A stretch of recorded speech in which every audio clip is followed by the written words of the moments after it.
के पेट में थे तो ये एम्ब्रियो कहलाता है ना, 3 मंथ से पहले तो एम्ब्रियो के अंदर जो है सबसे पहले हमारे वालिद साहब का जो स्पर्म और हमारी वालदा का जो एग है उसका मिलाप होता है। तो स्पर्म की जो क्वालिटी है ना, इसको हम इंशाल्लाह ताला कैल्शियम की वीडियो में भी हम डिस्कस करेंगे, उसमें स्पर्म दिखाया गया है ना, और फिर उसके कंपोनेंट को थोड़ा एक्सप्लेन किया गया उसके अंदर हम किसी। तो पहले सबसे पहले ये कि मेल के अंदर कैल्शियम पूरी होनी चाहिए, फिर फीमेल के अंदर कैल्शियम पूरी होनी चाहिए, जहाँ से जो है इंसान का वजूद, ये दोनों एग जो है वो मिलते हैं, यहाँ से इंसान का वजूद जो है इंसान बनना शुरू होता है माँ के पेट के अंदर। तो ये जो है 3 माह का पीरियड है। तो माँ को जो है प्रेगनेंसी से पहले, यानी प्रेगनेंसी से पहले मेल और फीमेल की कैल्शियम पूरी होनी चाहिए, फिर माँ की कैल्शियम पूरी होनी चाहिए, ताकि ये जो 3 मंथ का पीरियड है ना, इसमें कोई कॉम्प्लिकेशन जो है वो बॉडी के अंदर ना आए।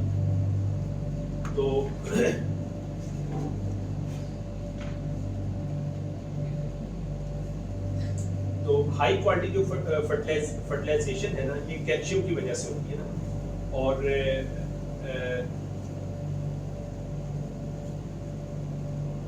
तो उसके बाद फिर जो है इसको ज़ैगोट कहते हैं ना, 3 माह के बाद जो है का जो पीरियड है ये हमारा ज़ैगोट है ना।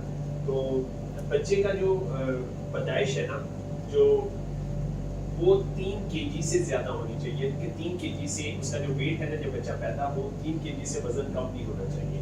और अगर वजन कम है 3 केजी से, तो इसका मतलब ये है कि माँ के अंदर जो है वो बहुत सारे न्यूट्रिएंट्स की है वो डेफिशिएंसी है ना।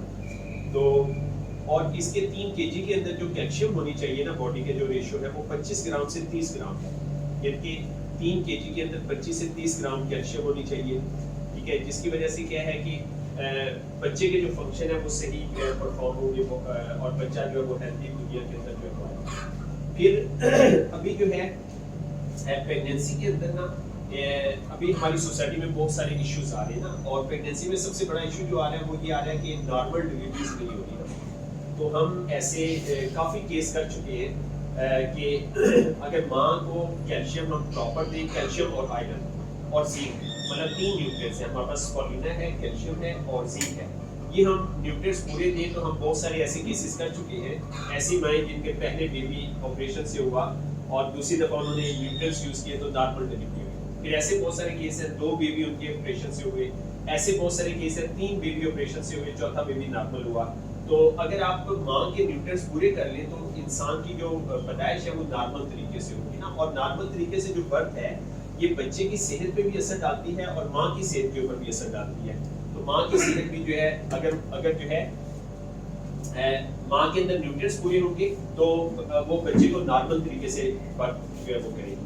और यहाँ पे थोड़ी सी हम बात कर लें कि इंसान की पैदाइश क्या है। इसको अगर हम सादा जुबान में कहें कि मसल्स का सिकुड़ना और मसल्स का फैलना। अच्छा, जो मसल्स की जो इलास्टिसिटी है ना, इसको कैल्शियम कंट्रोल करती है। मसल का जो फैलना और सिकुड़ना है इसको कैल्शियम कंट्रोल करते हैं। तो कैल्शियम अगर हम माँ का पूरा रखें और आयरन हम पूरा रखें तो बहुत ज्यादा चांसेस है कि नॉर्मल डिलीवरीज होगी ना। और ऐसे हम माशाल्लाह बहुत सारे केस जो है वो अल्हम्दुलिल्लाह कर चुके हैं जिन लोगों ने कैल्शियम और मतलब इसमें माँ को कैल्शियम और आयरन और जिंक पूरा लेना चाहिए, मौसमी फल इस्तेमाल करने चाहिए, और उसके अलावा देसी घी का इस्तेमाल बहुत जरूरी है। मतलब देसी घी इसमें बहुत इंपॉर्टेंट रोल जो वो प्ले करता है। तो फिर ये होगा कि बच्चे की जो बर्थ है, ये सवाल ही नहीं पैदा होता कि वो नॉर्मल डिलीवरी ना हो। हाँ, अगर फिजिकल कोई मसला है, स्ट्रक्चर कोई मसला है, वो बोन का इशू होता है, तो वो मसला ना हो तो उसके अलावा कोई चांस नहीं है कि नॉर्मल डिलीवरी ना होना। तो उसके बाद क्या हुआ कि बेबी दुनिया में आ गया, बच्चा जो है वो दुनिया के अंदर आ गया, थर्ड प्रोसेस हमारा जो है वो शुरू हो गया। तो बेबी को जो है अब इसका जो बच्चों का जो स्पोर्ट पीरियड है ना, बच्चों के अंदर जो शुरू होता है, बच्चियों के अंदर जो शुरू होता है वो 10 साल के बाद शुरू होता है ना, 10 ईयर के बाद उनको जो है वो स्पीड लगती है। अच्छा, 3 साल तक बच्चों का जो है वो स्टीरियो की सेटिंग होती है। स्टीरियो को आप इस तरह समझिए कि आपने देखा होगा बाज़ बच्चे के अंदर महंगापन होता है ना, तो ये 3 साल के अंदर पैदा हो जाता है। यानी कि 3 साल तक अगर हम बच्चों की कैल्शियम पूरी ना करेंगे तो फिर ये महंगापन बाद में ठीक नहीं होता, बहुत कम चांसेस होते हैं। तो अगर आप 3 साल तक बच्चों की कैल्शियम पूरी रखेंगे, एक तो ये कि उनकी ग्रोथ सही होगी और दूसरा ये है कि उनका जो स्टीरियो है ना जो इसको कंट्रोल करता है, आई बॉल को कंट्रोल करता है, वो उनकी जो है वो सेट होगा और वो हर तरह की कॉम्प्लिकेशन से जो है वो बचे रहेंगे ना। तो ये जो स्पोर्ट पीरियड है ये बच्चियों के अंदर 10 साल में शुरू होता है और बच्चों के अंदर 12 साल में शुरू होता है। यानी कि 10 साल में एक्सीलेटर लगाती है बॉडी, बच्चियों का कद स्पीड से बढ़ता है और बच्चों का कद जो है 12 साल में स्पीड से बढ़ता है। यानी कि बाकी एज में भी बच्चों और बच्चियों को कैल्शियम देना चाहिए और बाकी न्यूट्रिएंट देने चाहिए, लेकिन ये 10 साल में बच्चियों को और 12 साल में बच्चों को, तो हमें कैल्शियम और दूसरे न्यूट्रिएंट्स को बढ़ा देना चाहिए। तो इस वक्त बच्चों को क्या चाहिए होता है, विटामिन ए चाहिए होता है, विटामिन सी चाहिए होता है, विटामिन डी चाहिए होता है और दूसरे न्यूट्रिएंट्स चाहिए होते हैं जो बच्चों को लंबा करने में सपोर्ट है वो करते हैं। अच्छा, तो उसके बाद फिर जनाब बच्चा जो है वो बड़ा हो गया और बच्चे का कद बढ़ना शुरू हो गया, ठीक है, और इसके दौरान भी जो है बच्चों को कैल्शियम जो है वो पूरा चाहिए और बच्चों की जो हाइट है ये तकरीबन 18 साल तक बढ़ती है। 18 साल तक जो हड्डियों का जो है ना साइज वो बढ़ता है 18 साल। फिर उसके बाद 30 साल तक क्या होता है, बोन डेंसिटी बनती है, यानी कि उसकी कसावत बनती है, उसमें सख्तीपन आता है ना। 30 साल में ये आके मुकम्मल हो जाता है। तो 30 साल तक हमारा स्केलेटन है ये मुकम्मल हो जाता है। तो अगर हम 30 साल तक नहीं ख्याल रखेंगे तो बच्चों को क्या होगा कि ओल्ड एज में जाके जो है वो कॉम्प्लिकेशन जो है वो आएंगे। अच्छा, 30 साल तक हड्डियों का जो स्केलेटन है वो बनता है, मजबूत होता है और 35 साल तक मसल बनती है। मतलब हमारी जो मसल है ना इसके अंदर फुलनेस 35 साल में आती है, ठीक है, 35 साल। तो इसलिए कुरान पाक में है कि 40 साल का जवान तैयार करती है ना, 30 महीने दूध पिला के 40 साल का जवान तैयार करती है। तो कुरान को तो पता था, तो 40 साल का जवान तैयार होता है। तो जो कि हमारे मुल्क में ऐसी एग्जांपल्स नहीं मिलती ना। 40 से पहले जो है वो बुढ़ापे के असरात, बल्कि 40 के फौरन बाद शुरू हो जाते हैं और आजकल 40 से पहले होने शुरू हो जाते हैं। उसकी वजह ये है कि हमारी न्यूट्रिएंट जो है वो पूरे नहीं होते। अच्छा, तो उसके बाद फिर जो है प्रेगनेंसी का पीरियड आता है माँ की जिंदगी के अंदर, जो कि बड़ा ही इम्पोर्टेंट पीरियड होता है और प्रेगनेंसी के अंदर माँ को 1200 से 1500 mg कैल्शियम चाहिए होता है। अच्छा, फिर माँ ने बच्चे को दूध पिलाना है, इसमें सबसे ज्यादा कैल्शियम चाहिए होता है 2000 mg। तो जब मदर फीड कर रही होती है उस वक्त सबसे ज्यादा कैल्शियम माँ को चाहिए होती है। उस वक्त माँ की कैल्शियम का बहुत ज्यादा ख्याल रखना चाहिए और अगर हम ख्याल नहीं रखेंगे तो उससे ये होगा कि माँ के जो दांत है ना, फीमेल के दांत है, उसके ऊपर बहुत बुरा इफेक्ट पड़ेगा और उस वक्त फीमेल के दांत डिस्टर्ब हो जाते हैं। और उस वक्त आज से मतलब 20-30 साल पहले चले गए तो क्या होता था, फ्रैकल्स पड़ना शुरू हो जाते थे खवातीन के चेहरे के ना।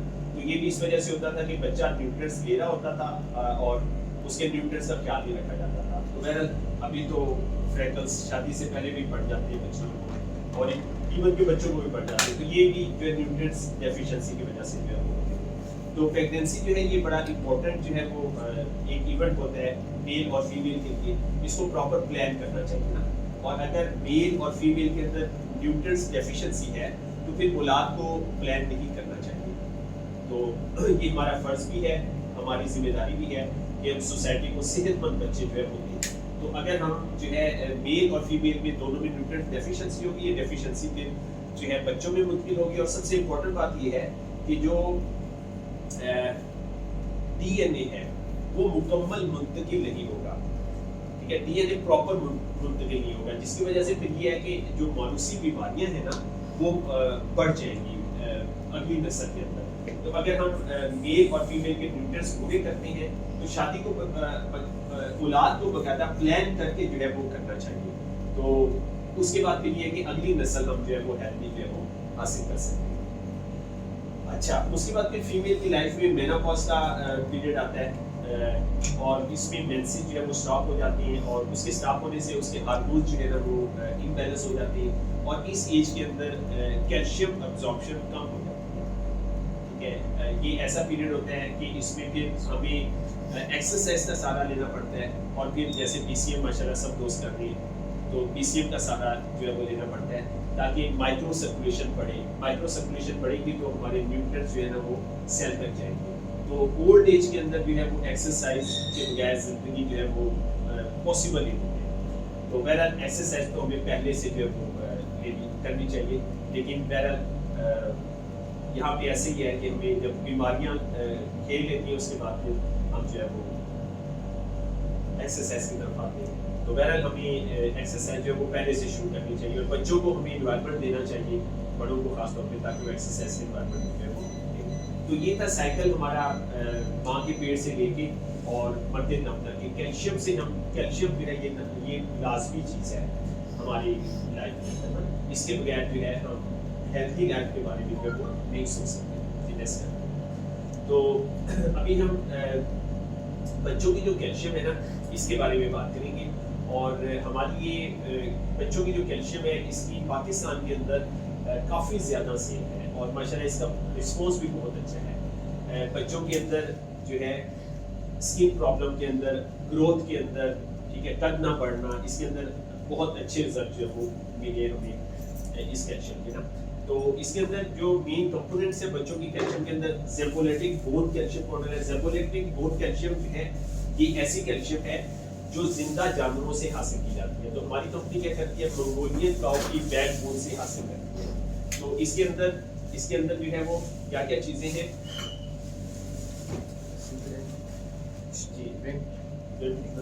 तो इसके अंदर क्या है, ज़ेबोलैक्टिक बोन कैल्शियम है, कैल्शियम पाउडर है, होल मिल्क है और अंडे की जो है वो जर्दी है, विटामिन ए है, विटामिन डी है और विटामिन सी है।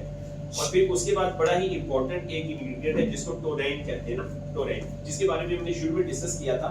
ये बच्चों की नर्व कंडक्शन को बढ़ाती है, बेस्टिंग सिस्टम को बढ़ाती है, जिसका जो है आईक्यू लेवल के साथ बहुत गहरा जो है वो ताल्लुक है कि अगर आप बच्चों को कैल्शियम 3 देते हैं तो आपके बच्चों का आईक्यू लेवल बढ़ जाएगा। ऐसे बच्चे एज ए पेशेंट आए उनका आईक्यू लेवल कम था, एज के मुताबिक मैच नहीं कर रहा था उनका आईक्यू लेवल ना, तो उनको ये कैल्शियम 3 यूज की गई तो माशाल्लाह उनका आईक्यू लेवल जो वो बेहतर हुआ। तो आईक्यू लेवल को बढ़ाने में इसका बहुत बड़ा जो है वो रोल है। जैसे हमने शुरू में भी डिस्कस किया था कि एप्पल मोबाइल वाले जो है वो क्या करते हैं, वो उनकी जो मैसेजिंग है ना, उनका जो कम्युनिकेशन है with in the mobile, Apple क्या करता है कि गोल्ड को यूज करता है ना, बाकी मोबाइल जो है कॉपर यूज करते हैं, ठीक है। उसके अंदर जो मदरबोर्ड लगा होता है और उसके अंदर आपको जो सुनहरी सी लाइनें नजर आ रही होती है, उसमें एप्पल मोबाइल क्या करते हैं कि गोल्ड को यूज करते हैं। इस वजह से एप्पल के मोबाइल में महंगे होते हैं, तो इस वजह से करते हैं कि उसकी जो मैसेजिंग है ना वो फास्ट होती है। तो इसी तरह यही काम टोनिन जो है ये हमारी बॉडी के अंदर यही काम करता है कि इससे ना बच्चों की जो मैसेजिंग सिस्टम है ना, आईक्यू लेवल है वो फास्ट हो जाता है और बच्चों की इंटेलिजेंस में ना इजाफा होता है। फिर इसके अंदर जिंक भी शामिल है। जिंक का बहुत अहम किरदार है बच्चों की जहानत के अंदर, बच्चों की ग्रोथ के अंदर, और फिर आयरन भी इसके अंदर शामिल है। तो ये जो बच्चों की जो कैल्शियम है ना, ये हमारे साइंटिस्ट ने क्या किया है कि रिसर्च करके माँ के दूध में जो न्यूट्रिएंट्स अवेलेबल थे ना, तो कोशिश की है कि वो मैक्सिमम न्यूट्रिएंट्स हमारे इस बॉक्स के अंदर जो वो डाल दिए जाए। तो बच्चों को एक तो ये है कि मदर फीड करवानी चाहिए और उसका कम से कम 21 महीने है ना, जैसे कुरान पाक में है 21 मंथ। तो ये जिम्मेदारी है, बाप की भी जिम्मेदारी है और माँ की भी जिम्मेदारी है। और बाप की ये जिम्मेदारी है कि वो अपनी घर वाली के न्यूट्रिएंट्स का ख्याल रखे, क्योंकि न्यूट्रिएंट्स का उसने ख्याल रखना है। तो 21 महीने कम से कम जो है उसे मदर फीडिंग करनी चाहिए। और अगर मदर जो है अपनी फीडिंग नहीं करेगी तो मदर को ब्रेस्ट कैंसर होने के चांसेस ज्यादा होंगे। तो इसलिए जो है माँ के कैल्शियम का बहुत ख्याल रखना है। तो बहरहाल तो हमारी कंपनी ने क्या किया कि मदर मिल्क, इसको हम मदर मिल्क भी कहते हैं ना, कि जो न्यूट्रिएंट्स उसके अंदर अवेलेबल है वो इस डब्बे के अंदर डालिए। तो ये बच्चे को हम दे सकते हैं 0 एज। बच्चा दुनिया में आया है तो इतना ये सेफ है कि आप बच्चे को ये कैल्शियम दे सकते हैं, कि बच्चे को जो है वो माँ का दूध भी दे और कैल्शियम भी दे। और फिर एक और ये काम भी हो सकता है, ज्यादा बेहतर है कि आप जो है माँ को कैल्शियम 1 यूज करवाएं और माँ को कैल्शियम 3 भी यूज करवा सकते हैं। कि माँ को अगर बच्चों अपने दूध के जरिए जो है बच्चों को जो दूध के जरिए जो न्यूट्रिएंट्स मिलेंगे वो ज्यादा अच्छे होंगे ना, वो ज्यादा अच्छे अब्जॉर्ब होंगे। तो बहरहाल अगर खुदा ना खास्ता मदर फीड नहीं हो रही, प्रॉपर नहीं हो रही, तो फिर हम कैल्शियम का भी सहारा जो है वो ले सकते हैं। अच्छा, तो कॉम्प्रिहेंसिव न्यूट्रिएंट्स है, ये इंटेलिजेंस को बढ़ाता है और आई सेट को बेहतर करता है और इम्यूनिटी का इसके साथ बहुत गहरा रिलेशनशिप है कैल्शियम का ना, कि बच्चों की अगर आप कैल्शियम पूरी रखेंगे कैल्शियम, तो उनको मौसमी बीमारियां भी नहीं होगी, वो मुदाफत उनकी ना फिट होगी। इम्यूनिटी का और कैल्शियम का बहुत गहरा रिलेशनशिप है। ऐसे बहुत सारे बच्चे जो इन्फेक्शन वाली डिजीज में रहते थे मुब्तला, तो उनको कैल्शियम यूज करवाएगी और उसके हमें बहुत अच्छे रिजल्ट है। और बच्चों की कैल्शियम के रिजल्ट बड़ों की निस्बत बहुत जल्दी हमें मिले, तो इसके रिजल्ट हमें जल्दी आ जाते हैं। शायद उसकी ये वजह है कि बच्चों के अंदर का जो सिस्टम है वो साफ सुथरा होता है। तो जो नेचुरल जो इसकी रेशियो है कैल्शियम टू फास्फोरस वो 2:1 है ना।